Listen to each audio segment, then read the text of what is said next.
2025 में अगर आप सोच रहे हैं कि स्टॉक मार्केट में कुछ मुझे और ट्राई करना है, या फिर ऑप्शन ट्रेडिंग में आपकी जो साइकोलॉजी है वो मार्केट के साथ सही से बैठ नहीं पा रही, या फिर आप मार्केट को एक्टिवली उतना टाइम नहीं दे पाएंगे आगे आने वाले साल में, तो आपके लिए एक बहुत ही ज़्यादा बेटर ऑप्शन होने वाला है कि आप स्विंग ट्रेडिंग ट्राई करें। स्विंग ट्रेडिंग या पोजिशनल ट्रेडिंग क्या होता है और उसको किस तरीके से किया जाता है, इसकी हल्की फुल्की नॉलेज लगभग आप सभी को होगी। अगर नहीं है तो इस वीडियो में मैं बेसिक से स्टार्ट करने वाला हूं। We will start with introduction, समझेंगे कि क्या होती है पोजिशनल ट्रेडिंग, स्विंग ट्रेडिंग, और उसके बाद मैं बात करूंगा स्टॉक सिलेक्शन मेथड्स पे, कैसे आप एक एफिशिएंट तरीका अप्लाई करके स्टॉक्स को सिलेक्ट कर सकते हो ताकि आपका टाइम भी जो है वो एक सही तरीके से यूटिलाइज हो और प्लस आपको अच्छे स्टॉक्स भी मिल जाए जिसमें आप ट्रेड कर सके, और कुछ ट्रेडिंग सेटअप एंड स्ट्रैटेजीज के बारे में जानेंगे। ये स्विंग ट्रेडिंग कोर्स बहुत सारे पार्ट्स में आने वाला है, तो ये उसका फर्स्ट पार्ट है जिसमें मैं मेजॉरिटी ऑफ इंपॉर्टेंट एस्पेक्ट्स को कवर करने की कोशिश करूंगा।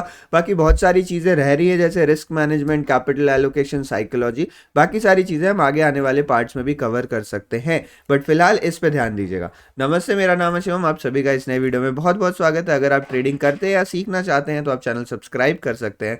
लेट्स बिगिन द वीडियो देखने के बाद जरूर बताएगा कि आपको वीडियो कैसी लगी।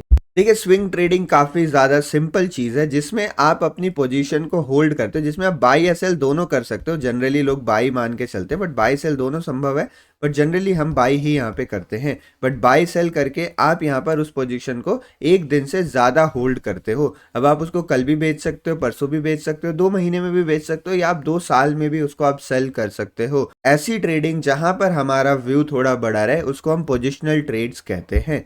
अब ये जो स्विंग ट्रेडिंग है ये आप ऑप्शंस में भी कर सकते हो, फ्यूचर्स में भी कर सकते हो, और स्टॉक्स में भी आप यहाँ पे कर सकते हो। तो सबसे ज़रूरी चीज़ ये है कि आप समझे आपके लिए सुटेबल क्या है। आप ऑप्शंस में करना चाहते हैं, फ्यूचर्स में करना चाहते हैं, या स्टॉक्स में करना चाहते हैं, बस उनका आप इक्विटी ट्रेड करना चाहते हैं, कैश में आप ये ट्रेड करना चाहते हैं। ये समझना काफ़ी ज़रूरी है बिकॉज तीनों सेक्टर जो हैं उनके रिस्क जो हैं वो बिल्कुल अलग तरीके से काम करते हैं। अगर आप यहाँ पे ऑप्शन ट्रेडिंग की बात करोगे तो यहाँ पर सबसे ज़्यादा रिस्क है। आप बाई भी कर सकते हो, सेल भी कर सकते हो। मतलब अगर आपको लग रहा है कि ये स्टॉक शायद 1-1.5 महीने में नीचे गिरने वाला है तो आप उसको शॉर्ट भी कर सकते हो। हाँ, अगर आपके पास वो स्टॉक नहीं है तभी भी आप उसको सेल कर सकते हो। ये ऑप्शंस के थ्रू किया जा सकता है। ऑप्शंस के थ्रू आप स्पेसिफिक स्ट्रैटेजीज भी अप्लाई कर सकते हो। जैसे मान लो आप अपनी पोजीशन को हेज कर सकते हैं, आपको ऐसा लग रहा है ये स्टॉक साइडवेज रहेगा तो वहां पर भी आप कुछ स्पेसिफिक स्ट्रैटेजीज यूज कर सकते हैं। तो ऑप्शंस जो है वो आपको फ्लेक्सिबिलिटी ऑफर करता है, आप बहुत तरीके की पोजीशंस बना सकते हो।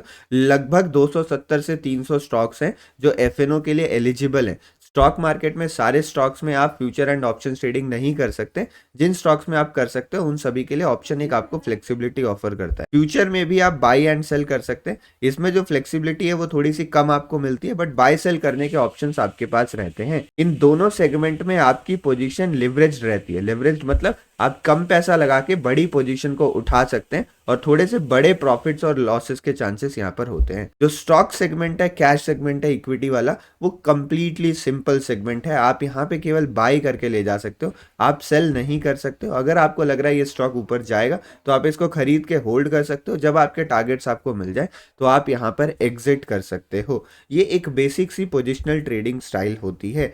इंडेक्स में भी की जा सकती है, स्टॉक्स में भी की जा सकती है, बट इंडेक्स में positional trading is way too complex, बहुत कॉम्प्लेक्स होता है, बहुत मैनिपुलेशंस होती है। तो एज अ बिगिनर आपको कभी भी स्विंग ट्रेडिंग इंडेक्स से स्टार्ट नहीं करनी चाहिए। आप इंडिविजुअल स्टॉक से स्टार्ट करें तो काफी बेहतर है। अब सवाल ये उठता है कि आखिर स्टॉक सिलेक्ट कैसे किया। जब मैं भी स्विंग ट्रेडिंग स्टार्ट करने की सोच रहा था, मैं इंट्राडे ट्रेडर हूँ प्रोफेशनली, स्विंग ट्रेडिंग भी कर रहा हूँ लेकिन उतना ज़्यादा अभी एक्टिवली नहीं कर रहा हूँ, ठीक है। तो स्विंग ट्रेडिंग जब मैंने स्टार्ट करी थी कि चलो अब एक्टिवली करनी है, तो मेरे सामने सबसे बड़ा डाउट यही आता कि यार मैं स्टॉक सिलेक्ट कैसे करूँ। ऑप्शन ट्रेडिंग में इंट्राडे में करता हूँ, मुझे पता मेरे सामने 2 या 3 इंडेक्स है, उसी में मुझे अपने सेटअप्स देखने हैं, स्ट्राइक प्राइसेस सिलेक्ट करना और मुझे ट्रेड ले लेना, कोई झंझट नहीं। बट जब यहाँ स्विंग ट्रेडिंग की बात आती है तो हमारे सामने हजारों स्टॉक्स हैं। स्टॉक मार्केट में 2,500-4 हज़ार स्टॉक लिस्टेड है, जिसमें से 200-300 स्टॉक एफएनओ वाले हैं, 500-600 स्टॉक्स है जिसमें बढ़िया वॉल्यूम आता है। तो इन सारे स्टॉक्स में से मैं कैसे समझूं कि क्या है, मैं दिन में कितने घंटे लगाऊं। मेरा तो 5-6 घंटे स्टॉक सिलेक्शन में चले जाएगा। बट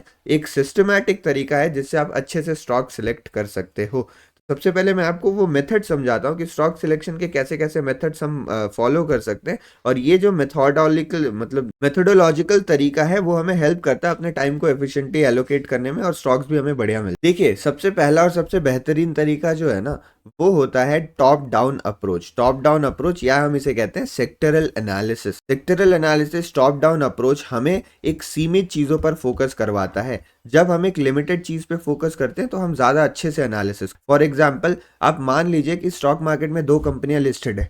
एक है मेरे पास यहाँ पर एचडीएफसी बैंक और दूसरा है मेरे पास यहाँ पे आईसीआईसीआई बैंक। अब ये दोनों जो कंपनियां हैं इनमें काफी ज्यादा सिमिलैरिटी है। ये दोनों कंपनियां बैंकिंग सेक्टर से बिलोंग करती हैं, दोनों ही बैंकिंग का काम करती हैं और दोनों ही बैंकिंग के साथ साथ प्राइवेट बैंकिंग सेक्टर से बिलोंग करती हैं। तो इनका जो सेक्टर है ना वो लगभग एक ही है। अब मान लो कभी कभी ऐसा होता है कि स्टॉक रिलेटेड कोई इंडिविजुअल न्यूज आ गई, जैसे कि एचडीएफसी के सीईओ ने रिटायर कर लिया, तो उस समय इस न्यूज का या फिर ये जो फंडामेंटल इवेंट है उसका प्रभाव केवल एचडीएफसी पे पड़ेगा। बट लगभग अक्सर हर बार यही होता है कि कोई भी न्यूज़ या अपडेट आती है तो वो पूरे सेक्टर को इम्पैक्ट करती है। तो अगर प्राइवेट बैंक्स को लेके कोई न्यूज़ आएगी तो उसका इम्पैक्ट एचडीएफसी पे भी पड़ेगा, उसका इम्पैक्ट आईसीआईसीआई पे भी पड़ेगा, चाहे वो पॉजिटिव हो या नेगेटिव हो, इम्पैक्ट दोनों पे एक समान लगभग पड़ेगा यहाँ पे, ठीक है।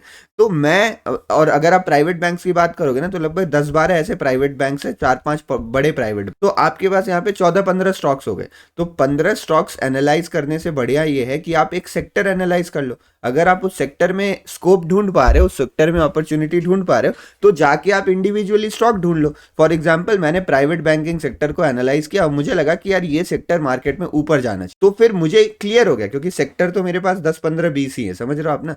तब मुझे पता चल गया कि यार प्राइवेट सेक्टर ऊपर जाने वाला, तो मैं इसके स्टॉक्स ढूंढूंगा। अब प्राइवेट बैंकिंग सेक्टर में मान लो 15 स्टॉक्स थे, तो 15 में से मैंने 2-3 स्टॉक्स ढूंढ लिए कि यार ये 15 में से ये सबसे बढ़िया स्टॉक है जिनके ऊपर जाने की संभावना और ज्यादा है। तो उन 2-3 स्टॉक्स में से 1-2 स्टॉक में मैं अपनी पोजीशन बना लूंगा। तो ये काफी बढ़िया होता है तरीका करने का।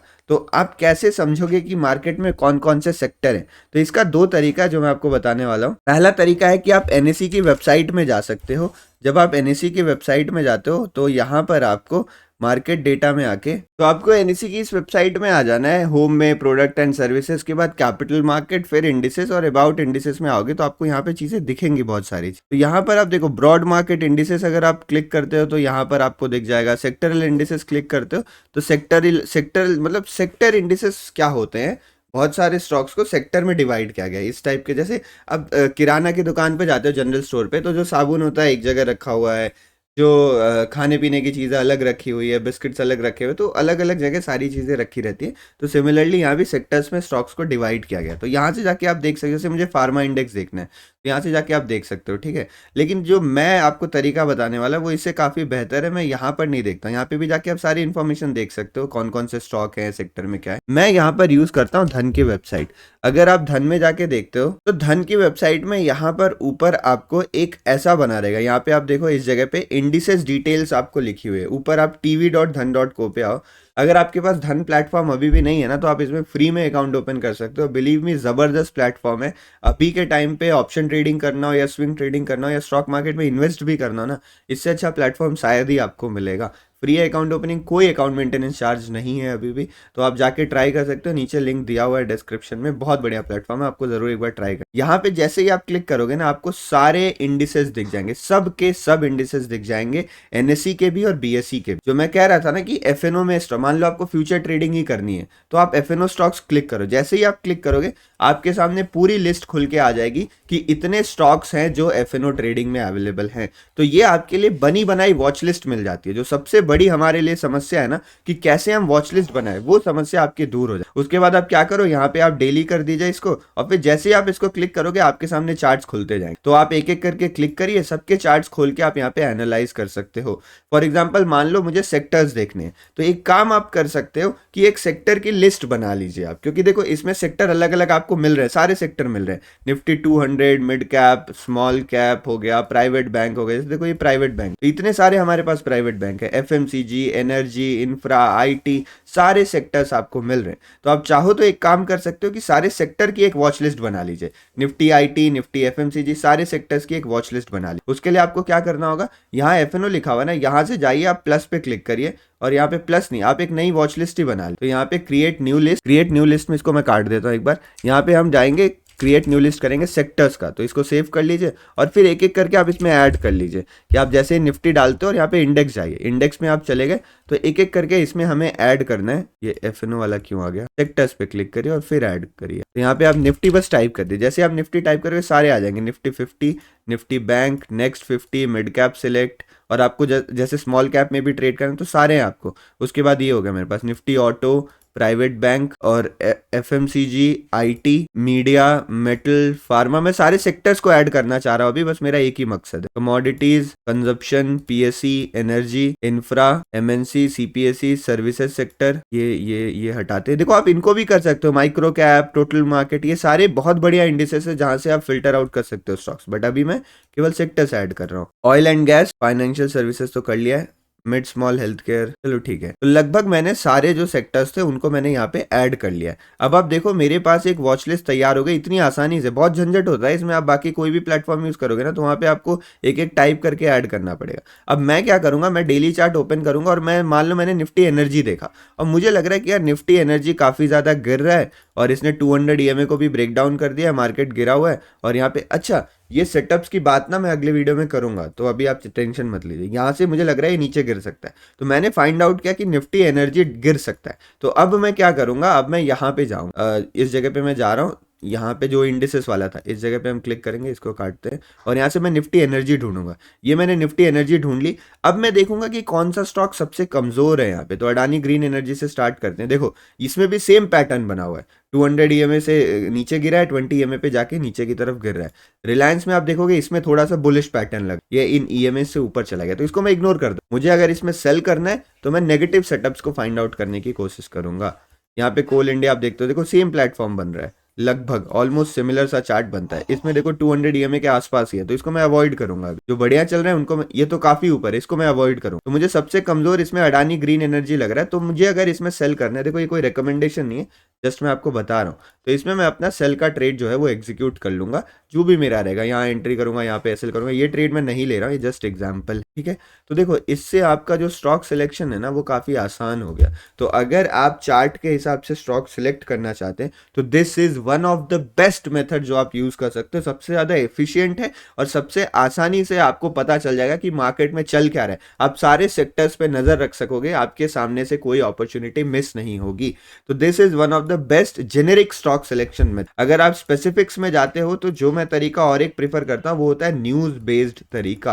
तो यहाँ पे एक मनी कंट्रोल की वेबसाइट आती है। अगर आप मनी कंट्रोल की वेबसाइट नहीं यूज करना चाहते हो ना तो आपके लिए एक और ऑप्शन है धन में ही। तो देखो ये मेरे पास, मैं धन में आ गया हूँ। यहाँ पे धन का मेन प्लेटफॉर्म है web.dhan.co। तो यहाँ पर अगर आप मार्केट्स वगैरह में क्लिक करते हो ना तो यहाँ से भी आपको सारी चीजें मिल जाएंगी। और प्लस आप यहाँ पे स्क्रीनर भी यूज कर सकते हो। जैसे मार्केट स्कैनर पे आप आते हो तो लाइव मार्केट पे यहाँ पर आपको पता चलते रहे कौन से स्टॉक्स बढ़िया काम कर रहे हैं, कौन से फ्यूचर्स बढ़िया काम कर रहे हैं। तो आपको यहाँ से भी काफी ज्यादा हेल्प मिल जाती है कि कहाँ पे वॉल्यूम वगैरह जो है वो जनरेट हो रहा है। कोई कॉर्पोरेट एक्शन आपको देखना है, कहाँ पे रिजल्ट्स आने वाले हैं, कहाँ क्या हो रहा है, वो सब भी आपको यहाँ पर देखने को मिल जाता है। न्यूज अगर आपको देखना है तो वो भी आपको यहाँ पे मिल जाता है और स्टॉक स्पेसिफिक न्यूज मिलता है आप। तो अगर आप न्यूज बेस्ड स्टॉक सिलेक्शन करना चाहते हैं कि यार इसकी न्यूज आई है शायद ये भाग जाए, तो भी आप यहाँ धन के प्लेटफॉर्म से बहुत अच्छे से कर सकते हो। सब कुछ आपको यहाँ पे फ्री ऑफ कॉस्ट मिलता है, तो इसको एक बार जरूर ट्राई करेगा। और अगर आप चाहो तो मनी कंट्रोल की वेबसाइट में या फिर कोई भी और अलग न्यूज वेबसाइट में जाके न्यूज को स्कैन करके वहां से भी आप स्टॉक्स पिक कर सकते हो।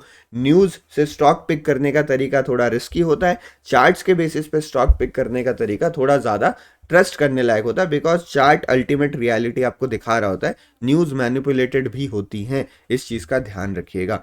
आई थिंक अब आपको क्लैरिटी मिल गई होगी कि किस हिसाब से हमें स्टॉक्स को सिलेक्ट करना है। और बिलीव मी, स्टॉक सिलेक्शन अगर आपने स्टार्ट कर दिया ना, एक बार पूरा मार्केट देखना आपने स्टार्ट कर दिया ना, तो आपको अपॉर्चुनिटी की फील आने लगी कि यार यहाँ मौका बन रहा है, मुझे यहाँ पे एंट्री करनी चाहिए। और बात करें अगर अपॉर्चुनिटीज की ना, तो मैं मान लो 2025 में ना मेरा टारगेट है कि लेस देन 50 ट्रेड्स, मतलब मैं साल भर में 50 ट्रेड्स करने की भी नहीं सोच रहा हूँ। 50 ट्रेड भी मतलब आप समझ रहे हो, एक महीने में आपको लगभग 4 से 5 ट्रेड करने पड़ेंगे, जो कि बहुत बड़ा नंबर है। स्विंग ट्रेडिंग में पोजीशन हम कभी-कभी 1-1 2-2 महीने भी होल्ड करते हैं, तो 4 से 5 ट्रेड महीने कर रहे हो ना, तो भी मतलब अगर आप ऑफिस जाते हो, रात को आके 2 घंटे चार्ट देख लो खाली, जो मैंने तरीका बताया, तो भी आप स्विंग ट्रेडिंग स्टार्ट कर सकते हो। और आप छोटे कैपिटल से स्टार्ट करो तो भी कुछ पैसा तो आएगा कम से कम, कुछ तो पैसा आएगा ना। अगर ऑप्शन ट्रेडिंग में आपसे नहीं हो रही चीज़ें तो कोई बात नहीं, आप कुछ और ट्राई करके देखिए। मार्केट छोड़ना ऑप्शन है आपके पास, या फिर कुछ और ट्राई करने का ऑप्शन है। और अगर आप इसमें कैश में ट्रेड करते हो ना, तो आपके पास बहुत बड़े ऑप्शन है कि आप कम रिस्क से ट्रेड ले सको, आपको ज़्यादा रिस्क लेने की ज़रूरत है ही नहीं। आप मान लो 10,000 रुपये लगाते हो, आप 10 से 15% के रिस्क में ना, मतलब 10 से 15% कितना होता है, 1,000-1,500 रुपये, मतलब प्रॉफिट भी बहुत ज़्यादा नहीं होगा बट रिस्क भी बहुत कम है। और आप मार्केट में बने भी रहेंगे, आप चीज़ें सीखते भी रहेंगे, और क्या पता भविष्य में जाके आपकी जो साइकोलॉजी है वो ऑप्शन ट्रेडिंग के लिए भी बन जाए, सही हो जाए मार्केट देखते देखते। तो ये काफ़ी बड़े ऑप्शन है, और एंड आई सीरियसली वांट कि आप लोग ये सारी चीज़ें भी एक्सप्लोर करिए। इसमें मेरा कोई फ़ायदा नहीं है, आप स्विंग ट्रेडिंग करो या ऑप्शन ट्रेडिंग करो, मेरे को क्या फ़र्क पड़ता है। लेकिन स्विंग ट्रेडिंग भी करना चाहिए, ऑप्शन ट्रेडिंग में अगर नहीं पैसे बन रहे तो ये ट्राई करके देखिए। बाकी अगर आप कर रहे हो तो बहुत बढ़िया बात है, option trading is not bad thing, मैं भी ऑप्शन ट्रेडर ही हूँ। Swing trading is just like कि साइड बिज़नेस है, मेन बिज़नेस ऑप्शन ट्रेडिंग का, साइड। आई होप इस वीडियो से आपको क्लैरिटी मिली होगी। आगे भी बहुत वीडियोस बनानी है मुझे स्विंग ट्रेडिंग पे और भी सारी लर्निंग कॉन्सेप्ट्स पे। चैनल लाइक कर दिएगा, सब्सक्राइब कर दिएगा। बहुत बहुत धन्यवाद वीडियो देखने के लिए। मिलते हैं अगले वीडियो में। धन्यवाद। जय श्री